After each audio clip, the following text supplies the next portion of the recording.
மாரி அண்ணன் அவர் மேல ஒரு குற்றச்சாட்டு இருக்கு, அதுவும் குற்றச்சாட்டுன்னு சொல்றாங்க. முன்னாள் தலைவர் அவரு கேர்ள்ஸ் பேடா மிஸ்யூஸ் பண்ணிருக்காருன்றது கன்ஃபார்ம். சரி, யாராவது ஒரு பொண்ணை தொட்டா அந்த பொண்ணு ஒரு கம்ப்ளைண்ட் கொடுக்கணுமா இல்லையா? சொன்னதுதான் எங்களுக்கு எப்படி தெரியும்னா, அந்த 2 கேர்ள்ஸ் ஆடியோ கொடுத்துருக்காங்க.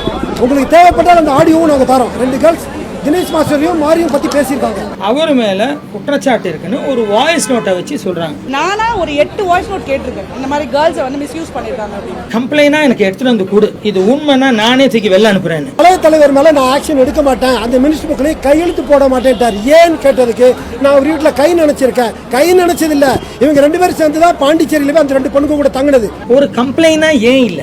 இது நான் தலைவரா இருக்கும் போது தான் வந்துச்சு. அதே அங்க இருக்கிற இப்ப என் கூட இருந்த செக்ரட்டரி தான் அங்க இருக்காரு. இந்த ஆடியோல இருக்குன்னு சொல்லி நான் கமிட்டியில கேட்கும் போது என்ன தினேஷ் மாஸ்டர் பாட்டிலத்துக்கு அடிக்க வந்தாரு. யாராவது ஒருத்தரை எனக்கு கம்ப்ளைண்ட் கொடுக்க சொல்லுங்க, சங்கத்துல ஒரு கம்ப்ளைண்ட் கொடுக்க சொல்லுங்க. இல்லாத போதாவது ஒரு லெட்டரையாவது போட்டு போக சொல்லுங்க. யாருன்னு அவங்கள நேர்ல சொல்ல சொல்லுங்க.